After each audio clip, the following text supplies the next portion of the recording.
오늘은 문화와 복음이라는 주제로 말씀을 나누려고 합니다.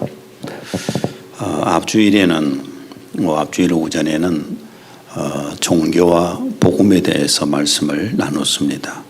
인간에게는 영이 있기에 현실 문제와 미래에 보이지 않는 그 미래 문제나 또한 마음의 어떤 공허함을 해결하기 위해서 영을, 신을 찾는 것이 인간입니다. 그래서 인간이 사는 곳은 어디에나 샤머니즘이 있고 종교가 존재하는 겁니다.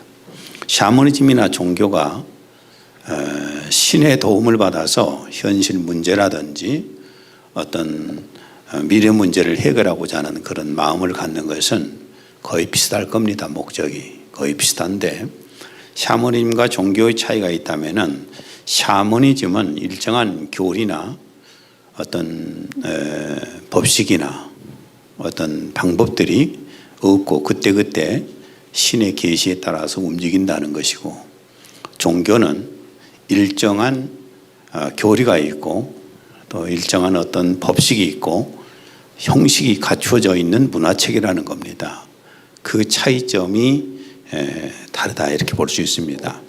물론 우리 기독교도 일정한 교리가 있고 또 어떤 법칙이 있고 형식이 갖춰져 있는 문화체계이기 있기 때문에 종교라는 말을 사용합니다. 그런데 기독교의 교리와 이 법칙과 방식 속에는 무엇이 담고 있어야 되느냐? 복음이 담고 있어야 됩니다. 그럼 이 복음이 무엇인가?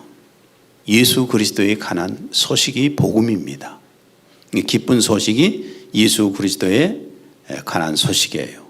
그리고 예수 그리스도에 관한 소식이 무엇이냐? 그거는 우리를 향하신 하나님의 사랑과 하나님의 은혜를 예수 그리스도를 통해서 보여주셨잖아요. 요한복음 1장 17절, 율법은 모세로 말미암아 주어진 것이요 은혜와 진리는 예수 그리스도로 말미암아 온 것이라. 은혜와 진리는 예수 그리스도로 말미암아 온 것이다. 하나님의 은혜와 하나님의 진리의 말씀이 예수 그리스도를 통해서 오신 것이다. 이것이 바로 기쁜 소식 복음인 것입니다.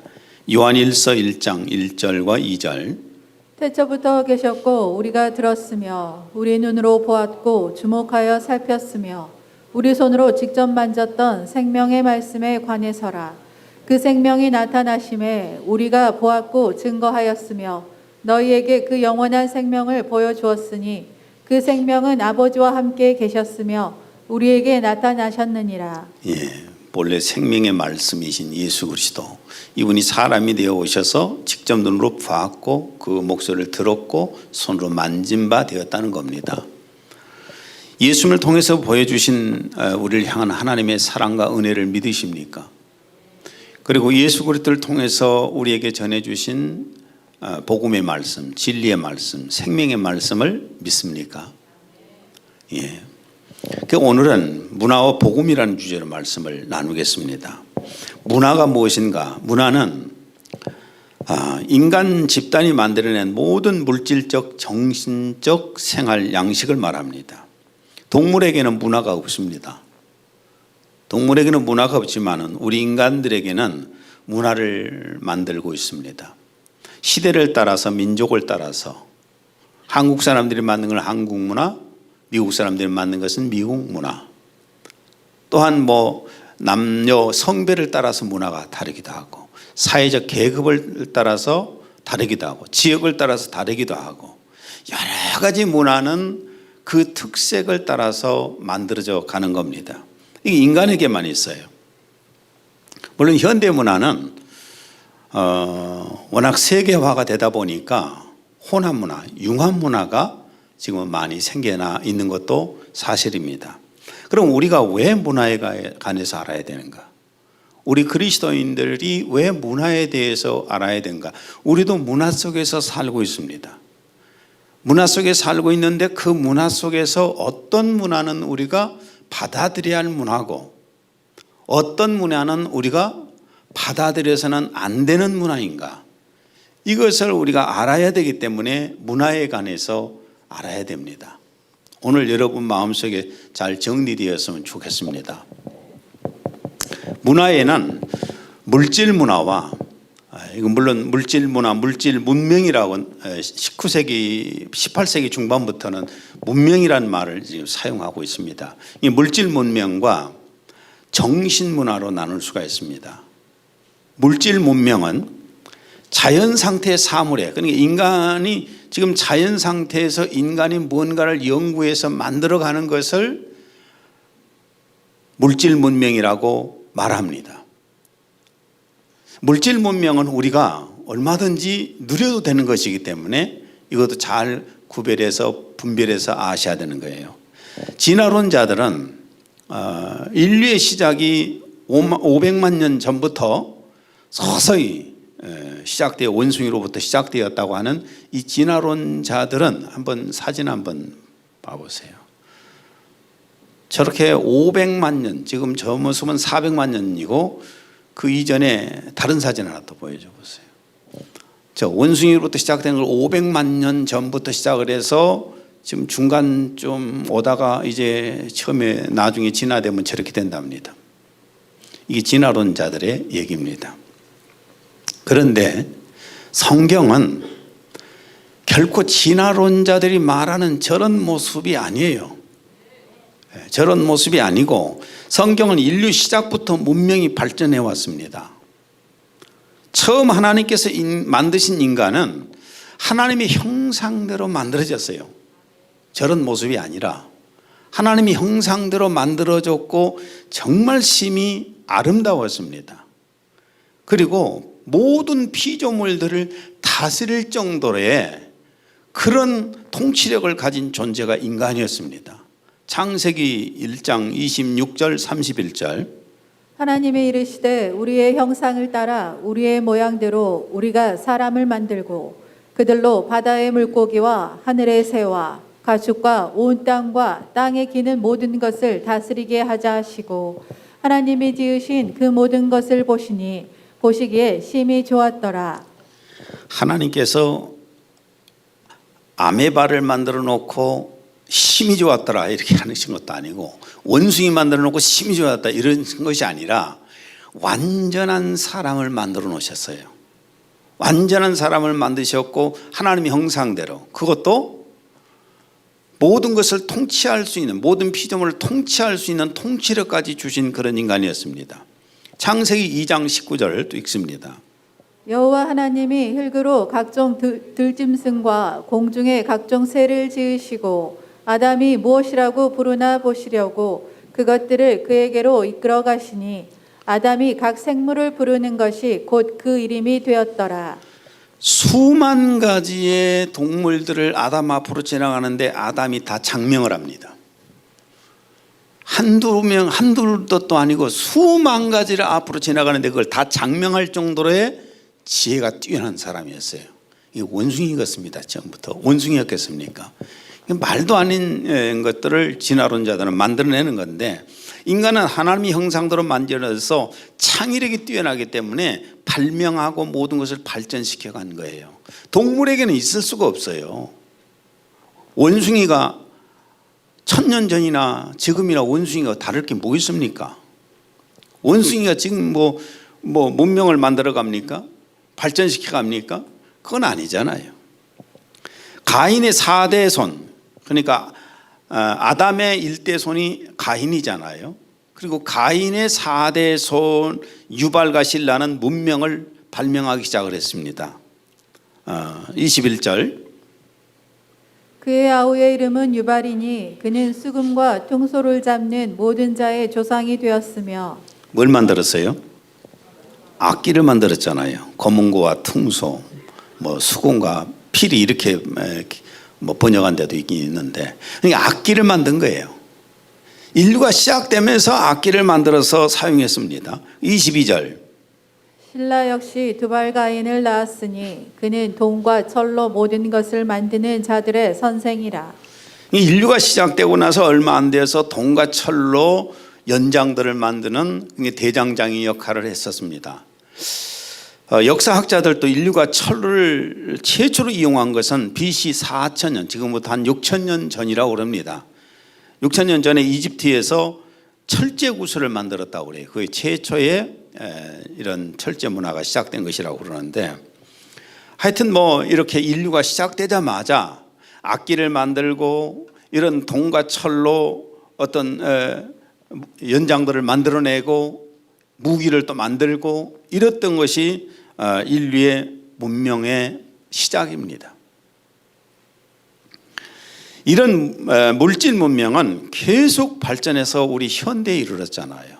지금 현대에 와서 뭐 하나 안 바뀐 거 뭐 있어요? 이것도 다 그릇도 이렇게 발전되어 온, 발명되어 온 거, 이거 발명됐다고 해야 되겠죠? 발명되어 온 거잖아요. 그릇도 뭐 여러 가지 형태로 아름답게 만들어져 오고 있고, 스포츠 용품들 보면은 뭐 얼마나 잘 만들어집니까? 잘 만들어지고 그 위에 많은 뭐 무기들도 그렇고 컴퓨터도 그렇고 이런 것들 생활용품들 이렇게 엄청나게 많이 만들어져 오는데, 이것도 계속해서 사실은 개발되어 온 겁니다.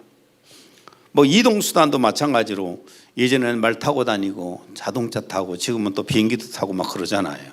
이게 점점점 바뀌어가는 거예요. 의상도 마찬가지입니다.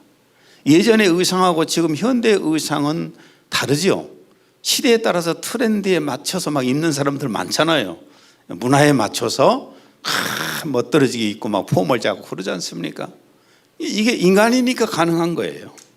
또한 주거 문화, 집도 마찬가지예요. 집은 예전에는 뭐 눈보라 비바람 피하고 또 가서 평안하게 안정되게 살기만 하면 되었습니다.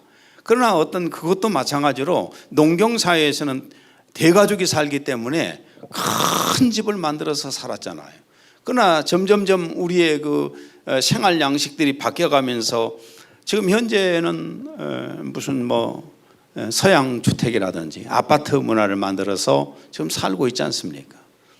이렇게 계속해서 만들어져 가는데 우리가 이것은 굳이 거부할 필요가 없습니다. 물질 문명은 우리가 그냥 그대로 누리시면 돼요. 남들 전부 그냥 고급 뭐 아파트에 살고 주택에 사는데 나만 초가집에 살아야 되겠다 우길 필요 뭐 있습니까? 남들 다 뭐 자동차 타고 다니는데 나만 걸어 다닐 필요 뭐 있겠어요? 우리 크리스찬들도 이런 물질 문명을 받아들여서 거기서 누리고 사는 겁니다. 그건 죄가 아니에요. 오히려 이런 물질 문명을 통해서 우리가 해야 할 것이 뭡니까? 그런 걸 통해서 하나님께 영광을 돌리는 데 사용되면 되잖아요. 오늘 제가 이렇게 음향, 영상 이런 것이 없다면 얼마나 힘들겠습니까? 잘 활용하는 것이고, 조금 전에 특송을 하면서 음향이 안 되니까 못 오고 있잖아요. 이런 거 다 우리가 물질 문명을 누리면서 삽니다. 물질 문명은 사람들을 한 곳에 모여서 도시화로 만들었습니다. 인류 최초로 성을 만들어 도시화를 시킨 사람은 아담의 장자인 가인입니다. 가인이 최초의 도시화를 시킵니다. 창세기 4장 16, 17절. 가인이 여호와 앞을 떠나서 에덴 동쪽 노 땅에 거주하더니 가인이 성을 쌓고 그의 아들의 이름으로 성을 이름하여 에녹이라 하니라. 통치자가 성을 쌓는 것은, 성을 쌓는다는 것은 사람들을 불러 모아서 도시화시키는 거예요. 성을 쌓는 목적은 물론 외부의 적도 막는 거지만은 통치를 위해서예요.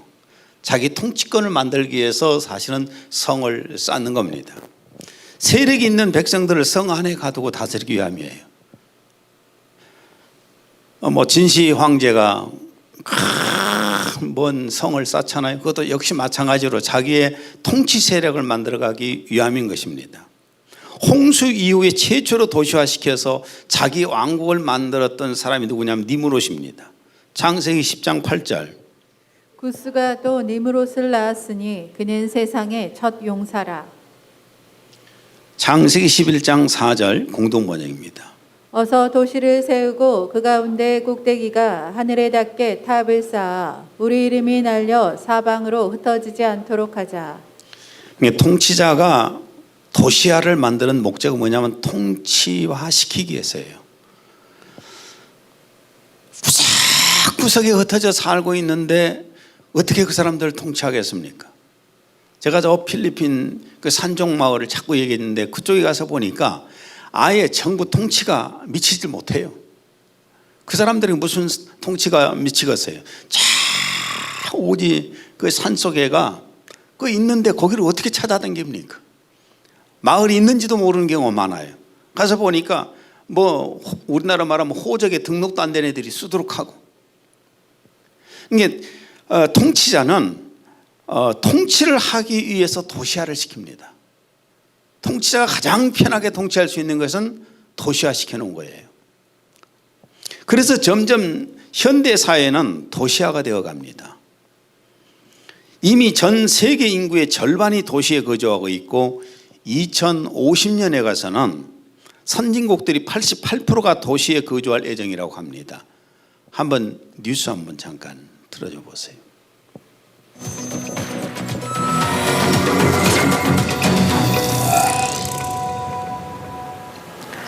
유권자가 뽑은 10대 의제에 대해 후보들 공약을 검증합니다. 당신의 약속, 우리의 미래입니다. 이번 주제는 지역 균형 발전입니다. 먼저 밀집도 높은 수도권 그리고 곧 사라질 거라는 경고장을 받아든 비수도권 지역의 불균형 실태부터 짚어봅니다. 한승현 기자입니다. 수도권과 비수도권의 격차, 가장 단순하게 인구 밀도부터 살펴보겠습니다. 이미 몇 년 전부터 비수도권 인구를 통틀어도 수도권 인구가 더 많습니다. 사람들, 특히 청년들이 서울로 수도권으로 몰려든 결과입니다. 지역은 그러면 어떤 모습일까요? 15가구만 남은 이 마을, 청년들이 나가고 남았던 노인들이 세상을 떠나면서 마을 곳곳이 빈집입니다. 동네엔 작은 슈퍼 하나 남지 않았습니다. 그러니 휴지 하나 사는 것도 하루 2번 다니는 버스를 타야 가능해졌습니다. 읍내에 가도 없어진 게 참 많습니다. 영화관도, 하나 있던 종합병원도 이미 오래전 문을 닫았습니다. 이곳 군위군 태어난 아이보다 숨진 사람이 6배 정도 많습니다. 30년 안에 지역 자체가 사라질 수 있는 속도입니다. 인구 비율을 따져 지역이 사라질 위험을 수치화한 게 있습니다. 0.5가 안 되면 30년 안에 그 지역은 사라질 수 있다고 보는데, 이런 소멸 위험 지역, 대한민국에 얼마나 있다고 보십니까? 100곳이 넘습니다. 그렇다면 사람들은 왜 지역을 떠날까요? 병원 한 번 가려 해도 서울과 광역시 이렇게 차이 납니다. 강원도는 서울보다 10배 넘는 거리를 가야 합니다. 어린이집까지의 거리, 서울과 강원도 9배 정도 격차를 보였습니다. 사람이 떠나가니 살기 어려운 환경이 되고, 그러니 또 떠나가는 악순환이 이어지는 거죠. 특히 청년들이 지역을 떠나는 건 일할 곳이 마땅치 않다는 게 컸습니다. 일자리도 수도권에 몰려 있습니다. 이런 복합적인 문제를 풀지 않아 수도권 쏠림이 이어진다면 25년 뒤에는 전국 시군구의 68%가 매우 심각하게 사라질 수 있다는 게 대한민국이 받은 경고입니다. KBS 뉴스 한승현입니다. 왜 사람들이 도시로 몰려든지 아시겠죠? 사회학적으로 볼 때 물질 문명이 도시화 중심으로 발전하기 때문에 그렇습니다. 쉽게 말하면은 인간도 먹이 사슬에 의해서 움직이는 겁니다. 동물도 마찬가지고 물고기들도 마찬가지고 먹이 사슬을 따라서 움직이잖아요. 우리 인간도 마찬가지로 먹이 사슬에서 움직이는 거예요. 먹고 살 길이 있고 직장이 있고 또 사회 여러 가지의 물질 문명이 잘 발전되어 가는 이런 곳을 따라서 사람들이 가기 때문에 그렇습니다. 그러나 이것은 사회학적으로 볼 수 있는 것이고, 영적으로 우리가 볼 수 있는 게 뭐냐면은 이것은 사탄의 통치를 위한 전술 전략입니다. 사탄이 통치하기 위해서 전술 전략을 하는 거예요. 에베소 6장 12절. 우리의 씨름은 혈과 육을 상대하는 것이 아니요 통치자들과 권세들과 이 어둠의 세상 주관자들과 하늘에 있는 악의 영들을 상대함이라. 이렇게 도시화를 시켜서 조직적으로 관리하고 통치하는 것인데, 그런데 우리가 이걸 막을 수 있느냐? 어차피 막을 수가 없습니다. 우리가 어떤 물질 문명을 막을 필요도 없는 것이고, 그 다음에 이 물질 문명에 의해서 도시화가 되어가는 것을 막을 필요도 없고, 이걸 원망하고 있을 수는 없어요. 그렇다면 우리도 이 속에서, 우리 크리스찬들도 이런 속에서, 쉽게 말하면 먹이사슬 속에서 어떻게 활용을 하면서 살 것인가 하는 게 중요한 겁니다. 우리 그리스도인들이 이 속에서, 도시화되는 속에서 해야 할 일이 뭐냐면은 영혼 구령이에요. 복음을 전해서 영혼을 구령하는 것입니다. 6월절에 예루살렘으로 몰려든 사람들에게 복음을 전할 때 한꺼번에 3,000명이 구원받은 역사가 있었습니다. 사도행전 2장 40절에서 41절. 너희가 이 패역한 세대에서 구원을 받으라 하니 그 말을 받은 사람들은 침례를 받음에 이날에 신도의 수가 3,000이나 더하더라. 한꺼번에 구원받은 숫자가 3,000명이 됐잖아요. 왜 초대형 교회들이 서울에 몰려 있는가? 인구 밀집 지역이니까요. 인구가 많으니까. 왜 신개발지로 교회들이 몰려가는가? 인구가 일시에 몰려들거든요. 교회가 순식간에 부흥할 수가 있거든요. 우리 예능교회는 정말 부흥하기 어려운 지역이지 않습니까? 여기 계신 분들 대부분 다 차로 이동해서 왔잖아요. 뭐 30분, 40분 이렇게 오는 분들도 계시고 다 이동해 옵니다. 여기는 정말 부흥하기 어려운 곳이에요. 처음부터 나도 안 올라겠지요. 신개발지로 가려겠지요. 순식간에 부흥할 수 있는 길이 있으니까 하나님께서 그런데 이쪽으로 보내셨으니까 어떤 하나님의 뜻이 있고 하나님의 어떤 목적이 있으니까 여기로 우리를 보내신 거예요. 그래서 지금 이곳에 머물러 있는 겁니다. 뭐 여기가 발전할 확률이 뭐 있겠습니까? 문화 특구가 됐다 해봐야 사람들이 구경이나 왔다 가는 것이지 여기 살질 않잖아요. 요즘 젊은 세대들을 전도하는 것도 쉽지가 않습니다. 그러니까 교회가 부흥하려면 특별한 하나님의 명령이 없으면 어디로 가는 게 좋을까요? 신개발지로 가야 돼요. 그러나 우리는 처음부터 성령이 이끌려서 왔으니까 어쩔 수 없는 것이고, 요즘 젊은 사람들에게도 전도하는 데는 정말 힘이 듭니다. 왜 어려운가? 교회 문화는 70년, 80년대에 정체되어 있어요. 교회 문화가요. 교회가 70년대, 80년대 정체되어 있고, 제가 강주에 큰 교회들 한 50교회를 콘서트를 다녔는데 가서 보니까 다 대부분 노인들이 많아요. 신개발지만 젊은 사람들이 좀 있고 그런 상태입니다. 사회는 최첨단 시대고 디지털 시대잖아요. 그러나 교회는 70년, 80년대 문화에 그냥 머물러 있어요. 그러니 젊은이들이 들어와서 교회에 와가지고 교회에서 적응할 수 있겠어요? 적응하기 어렵죠. 또 교회 음악도 마찬가지잖아요. 지금 현재 젊은 아이들은 빠른 비트 음악들을 좋아하잖아요. 그런 음악들을 좋아하지만은 교회는 아주 느린 음악들을, 왜? 노령층이 많아져 가니까. 그죠? 노령층이 많아지니까 아주 느린 음악들을 많이 하게 되는 것이고, 그리고 또 우리가 마치 판소리 듣는 것 같을 거예요. 젊은 사람들이 교회 와서 음악을 듣고 있으면 무슨 음악에 흥미를 내겠어요? 그러니까 사실 젊은 세대하고는 우리하고 너무나 문화의 격차가 나다 보니까 그들이 원치를 않는 거예요. 우리가 음악을 들어도요, 느린 음악을 들으면은, 저는 지금도 그래요.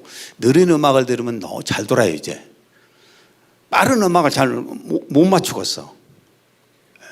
이게 너무 빨리 지나가니까 머릿속에서 이게 감지가 안 오는 거예요. 그러니까 나이 들어갈수록 자꾸 문화하고 젊은 층 문화하고는 격차가 일어나는 겁니다. 그러니까 젊은이들이 교회를 자꾸만 안 올라가는 거예요. 현대는 멀티미디어 시대입니다. 멀티미디어가 시대가 되면서 뭐가 많이 형성화됩니까? 연예인들이 인기가 엄청나잖아요. 사람들이 연예인 따라다니고 TV로 보고, 요즘 뭐 트로트 시대라고 그러잖아요. 트로트 시대인데 요즘 트로트에서는 무슨 시대예요? 영웅 시대라고 그러잖아요. 임영웅이가 뭐 얼마나 인기를 얻는지, 이 임영웅이를 따라다니는 이 여자분들이 아주 얼마나 많은지 벌떼처럼 따라다녀요. 임영웅이가 친구 결혼식에 갔는데 거기까지 몰려갔대요. 팬들이 막. 나는 그런 생각을 했어요. 임영웅이가 교회를, 예수님을 잘 믿고 나 교회 간다 그러면 임영웅이가 오면은 여기서 예배도 못 드려요. 숫자가 너무 많이 차가지고. 그렇죠? 예능교회를 고정적으로 다니겠다고 만약에 임영웅이가 말하면은 여기다 다 등록을 할 거예요. 요즘 그 시대가 어떤 시대냐 하면은 이렇게 연예인들을 쫓아다니는 시대예요. 문화라고 하는 것은 우리가 잘 활용하게 되면은 복음을 전하는 데 큰 도움이 되는 거예요. 그래서 제가 크리스찬 연예인 기획사도 생각했고 문화법인도 생각했던 겁니다. 이런 걸 통해서 세계화를 좀 시켜볼까 하는 마음도 있었어요. 우리는 현대 이 문화를 영웅구령을 하는 전도의 기회로 삼아야 합니다.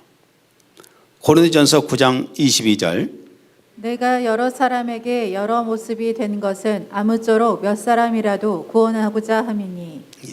그냥 이 물질 문화가 발명이 많이 되고 발전이 된 속에서 내가 얼마든지 누린다, 평안을 누리고 편리를 누리고 풍요를 누리고 사는 걸로 끝나는 것이 아니라 그것을 활용해서 복음을 전해서 많은 사람들 주님 앞에 인도할 수 있다면은 이 얼마나 좋은 것이고 복입니까? 그렇게 되었으면 좋겠습니다.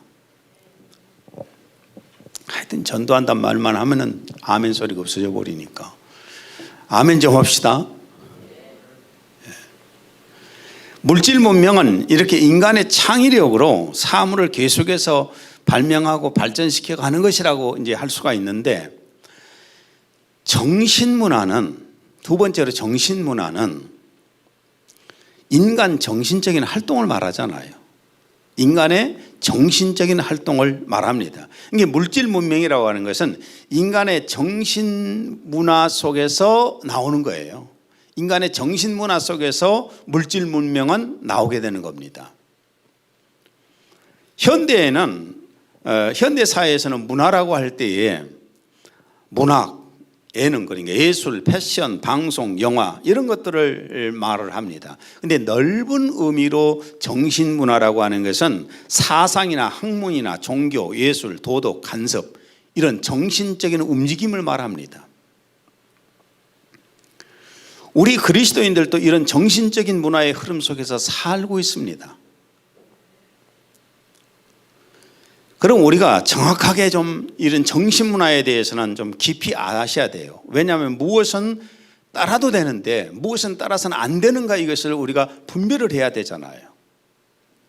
사람의 정신을 다스리는 대표적인 정신문화가 뭐냐 하면은 철학과 종교입니다. 철학적인 것들, 그 다음에 종교의 어떤 사상들, 이런 것들이에요. 철학이라는 것은 지혜와 사랑을 말합니다. 지혜와 사랑을 말하는데, 철학을 한마디로 말하면은 자신과 세상을 바라보는 방법을 이야기하는 학문이에요. 내 자신을 바라보고 세상을 바라보는 그런 학문이에요. 그런데 동물은 삶의 본능적인 욕구를 충족만 시키면 만족하잖아요. 그러나 사람은 다릅니다. 인간에게는 영과 지적 능력이 있기 때문에 인간은 근본적인 문제를 생각하게 돼요. 근본적인 문제를 생각하다 보니까 이 세상에 내가 왜 존재하는가? 무엇 때문에 존재하는가? 이 세상 속에서 나는 무엇을 해야 되는가? 이런 질문들을 하는 것이 인간입니다. 이 철학이에요. 그러나 이런 철학의 결론은, 이것도 잘 들어보십시오. 이런 철학의 결론은 결국 해결 방법을 찾기 위해서 신을 찾습니다. 신을 찾고 그래서 종교를 만드는 겁니다. 이 철학의 결론은 신을 찾는 거예요. 그리고 신을 찾고 나서 그 다음에 만드는 것이 종교예요. 자꾸 사람들이 철학을 대단한 걸로 생각합니다. 저도 서양 철학을 했잖아요. 대단한 것처럼 생각하지만은 여러분, 철학이라는 것은 인간들이 세상을 바라보고 자기 자신을 바라보면서 이야기를 서로 나누는 거거든요. 나는 누구지? 저 세상은 뭐지? 이런 것들을 계속 의문점들, 퀘션 마크를 만들어 가다가 보니까 결국 가는 것이 어디냐? 신을 찾아가는 거예요. 신을 찾아가면, 신을 찾고 나면 그 다음에 만든 게 뭐예요? 교리를 만들고 방식을 만들고 어떤 체제를 만들면서 문화체계를 만들고, 이게 종교가 되는 거예요. 사도행전 17장 22절에서 23절. 바울이 아레오바고 가운데 서서 말하되 아덴 사람들아 너희를 보니 범사에 종교심이 많도다. 내가 두루 다니며 너희가 위하는 것들을 보다가 알지 못하는 신에게라고 새긴 단도 보았으니. 알지 못하는 신에게, 뭔 신인지는 모르겠지만 단 만드는 거 섬기는 거예요. 자, 철학을 제가 말씀을 드렸습니다. 철학은 퀘션 마크를 계속 만들어 가는데, 그래서 결국은 뭘 찾는다고요? 신을 찾게 되는 겁니다. 인간이 해결이 안 되니까 신을 찾게 되고, 그 신을 찾은 것이 종교가 되는 것이고, 종교는 많은 사상들을 만들어내는 것이에요. 종교는 수많은 사상을 만들고 풍속을 만들고 어떤 간섭을 만들어낸 이런 것들을 만들어서 모든 사람들의 정신을 지배하기 시작하는 겁니다. 그런데 이런 철학과 종교를 통해서는 마귀는 만나도 하나님은 만나지 못합니다. 골로새 2장 8절. 누가 철학과 헛된 속임수로 너희를 사로잡을까 주의하라. 이것은 사람의 전통과 세상의 초등학문을 따름이요 그리스도를 따름이 아니니라. 예, 바울 사도는 그럽니다. 누가 철학과 헛된 속임수로 너희를 사로잡을까 주의하라. 그런 것에 빠져들어서는 안 되는 거예요. 이런 것들은 결국은 사탄의 배후에서 조종하는 것이 되는 거니까. 불교의 창시자 시타르타 석가모니, 인도의 샤카공화국 국왕의 장남이었습니다. 장남이면서 굉장히 이 사람은 고행을 즐겼었고 철학적이었어요. 병든 사람들을 쳐다보고 죽어가는 사람들을 쳐다보고 이런 걸 보면서 과연 나는 누군가, 이 고민 속에 빠지다가 결국은 보리수 밑에 가서 6년간 고행을 했잖아요. 6년간 고행을 하면서 그가 깨달은 것 중에 하나가 뭐예요? 윤회한다는 걸 깨달았잖아요. 아, 윤회하구나, 이렇게 깨달았습니다. 이런 고행은 인격 수련이 됩니다. 고역은 인격 수련이 되어서 참 고상한 인격을 만들어낼 수는 있어요. 그러나 이런 인간의 고행과 지혜와 종교로는 하나님을 만날 수가 없는 겁니다. 하나님이 어떤 분이신지, 하나님이 어디에 계시는지, 하나님을 어디로 가서 만나야 할지 모르잖아요. 자꾸 그러니까 사람들은 높은 데로 가서 하나님을 만나려고 하잖아요. 특이한 곳에 가서 만나보려고 하고. 이런 철학과 종교는 하나님을 만날 수가 없는 거예요. 우리는 하나님께서 먼저 찾아주셨어요. 하나님이 어디에 계신지를 우리가 어떻게 합니까? 하나님이 어떤 분인지를 어떻게 압니까? 어디 가야 만나는지를 압니까? 몰라요, 우리는. 그런데 하나님께서 예수 그리스도를 통해서 성령을 보내주시고 그 성령님께서 우리에게 찾아오셨어요. 우리를 찾아주셔서 우리가 하나님을 만났고 우리가 하나님을 알게 된 겁니다. 요한복음 10장 3절. 문지기는 그를 위하여 문을 열고 양은 그의 음성을 듣나니 그가 자기 양의 이름을 각각 불러 인도하여 내느니라. 요한복음 6장 44절. 나를 보내신 아버지께서 이끌지 아니하시면 아무도 내게 올 수 없으니. 하나님께서 우리를 이끌어 주셔서 우리가 하나님 앞에 왔고 하나님을 만났고 하나님이 누구신지를 알았잖아요. 그리고 예수님 안에 창조주 하나님이 계시기 때문에 그 안에서 하나님을 만났고 또한 알았습니다. 요한복음 14장 8절과 9절. 빌립이 이르되 주여 아버지를 우리에게 보여주옵소서. 그리하면 족하겠나이다. 예수께서 이르시되 빌립아 내가 이렇게 오래 너희와 함께 있으되 내가 나를 알지 못하느냐 나를 본 자는 아버지를 보았거늘 어찌하여 아버지를 보이라 하느냐. 예수님 안에서 예수님 피로 죄 사함 받았고 성령으로 인해서 하나님의 생명을 받았고 그래서 우리 하나님의 자녀가 되었지 않습니까? 오늘 제가 이 문화와 복음을 말씀을 드리는 건 뭐냐면은 자, 물질 문명은 여러분 마음껏 누리셔도 됩니다. 물질 문명은 마음껏 누리셔도 돼요. 시대에 따라서 계속 바뀌어가는 거니까. 우리가 처음 교회 개척할 때만 해도 교회들이 천막을 쳐놔도 사람들이 왔어요. 정말 형편없어도 환경이 그래도 왔어요. 왜? 자신들도 그렇게 사니까. 그런데 지금은 그런 곳에 오라가면 안 갑니다. 왜냐하면 자기가 살고 있는 삶과 너무나 격차가 나면 거기에 가서 앉아 있겠습니까? 안 가지요. 그래서 우리는 그 시대에 맞춰 살 수밖에 없고 또한 그 물질 문명을 통해서 복음을 전하는데 우리가 활용을 해야 된다고 말해요. 그러나 우리가 조심해야 할 것은 정신문화는 조심해야 된다는 거예요. 정신문화도 계속해서 다 받아들이게 되면 큰 문제가 돼요. 우리는 정신문화를 경계를 해야 돼요. 세상의 철학의 사상들 조심하십시오. 철학의 결론이 뭐라고요? 철학의 결론은 신을 찾게 만드는 거예요. 신을 찾게 만들면 결국은 뭘 만든다? 종교를 만들잖아요. 그리고 종교를 만들게 되면 종교의 사상들이 수두룩하게 나와서 우리의 정신을 지배하는 거예요.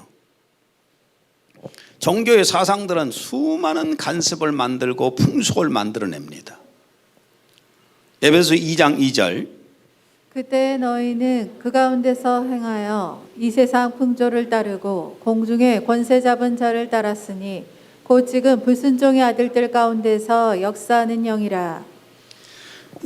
악령들이 사탄이 악령을 통해서 사람을 철학을 하게 만들고 그리고 신을 찾게 만들고 종교를 만들게 만들고 그 종교의 사상 속에서 수많은 많은 풍속들 그런 것들이 간섭들이 만들어져 나오게 만들고 그걸 통해서 사탄은 사람들을 지배해가는 겁니다. 고린도후서 10장 5절 현대어로 읽습니다. 하나님을 거역하는 모든 교만한 사상과 사람들의 눈에서 하나님을 가리우는 온갖 장벽을 부숴버릴 것입니다. 철학과 종교의 사상, 간섭 문화 이런 것들은 배후에 분명히 사탄이 역사하는 겁니다. 오늘 꼭 이 말씀들을 잘 정리하십시오. 물질 문명은 누려도 됩니다. 그러나 하나님의 영광을 위해서 많이 쓰십시오. 그러나 정신 문화 속에서는 기독교의 정신이라면 좋잖아요. 기독교의 철학도 괜찮습니다. 그러나 세상 철학은 결국은 신을 찾는데 그 신이 뭐냐? 마귀예요. 그리고 종교를 만들게 되고 그 종교 속에서 나오는 수많은 풍속들, 간섭들, 사상들 이런 것들이 우리 정신을 지배하게 된다는 겁니다. 우리의 정신을 그 지배하게 되면 우리가 결국은 사탄의 앞잡이가 되는 거예요. 자, 말씀을 결론을 맺습니다. 우리에게는 세상 지식이나 철학이나 종교의 어떤 사상들이 우리를 지배하게 할 필요가 없어요. 왜? 우리에게는 하나님의 말씀이 있어요. 진리의 말씀이 있어요. 생명의 말씀이 있어요. 그 말씀이 내 속에 들어오면 되는데 왜 세상의 잡다한 지식을 집어넣어 가지고 내 정신을 파괴시키고 내 정신을 사탄에게 끌려갑니까? 사도행전 17장 11절 베레아에 있는 사람들은 데살로니가에 있는 사람들보다 더 너그러워서 간절한 마음으로 말씀을 받고 이것이 그러한가 하여 날마다 성경을 상고하므로. 우리는 베레아 사람들처럼 하나님의 말씀에 빠져야 돼요. 저는 제가 예수님 믿고 그랬습니다. 창세기 1장 1절을 읽고 나서 한 말이 뭔 줄 아십니까? 이 세상의 수많은 철학 모든 답은 바로 여기에 있다. 창세기 1장 1절이 뭐죠? 하나님이 천지를 창조하셨다는 거예요. 이 속에 모든 답이 있다 그랬어요. 얼마나 제가 철학을 좋아했었는지 저는 밥 먹으면서도 책을 읽었어요. 근데 제가 예수님 믿고 성경을 보니까 하는 말이자 그래서 개똥철학이라고. 아무런 답도 주지 못해. 머릿속만 복잡하게 만들어요. 말씀을 읽으니까 말씀 속에 답이 다 있어요. 근데 이 하나님의 말씀을 제키고 왜 필요 없는 세상의 철학서적들, 종교서적들, 그런 사상들, 그런 간섭들 이런 것에 빠져드냐고 말이에요. 하나님의 말씀을 사모하시고 그 말씀을 많이 묵상하시기를 바랍니다. 기도합니다. 아버지 하나님, 오늘은 문화와 복음에 대한 말씀을 나눴습니다. 이 세상에 수많은 물질 문명이 발명되고 발전되어 가니 감사합니다. 이 속에서 저희들 삶을 풍요롭게 하고 더욱더 편하고 편리하게 살게 해주셔서 감사합니다. 그런데 이 물질 문명을 통해서 하나님의 나라를 전파하고 하나님께 영광을 돌릴 수 있는 그런 삶을 살게 해주십시오. 그러나 우리 인간의 정신을 지배하는 정신문화는 사탄이 여러 가지 철학을 통해서 종교를 만들어내게 하고 그 종교의 사상과 관습과 문화들로 인해서 우리의 정신을 지배하려고 합니다. 오늘 이 말씀을 통해서 깨달은 것은 오직 우리에게는 하나님의 말씀만이 우리의 생명의 양식이라는 것을 깨닫습니다. 진리의 말씀, 생명의 말씀을 사모하는 저희들이 되게 하여 주옵소서. 예수님이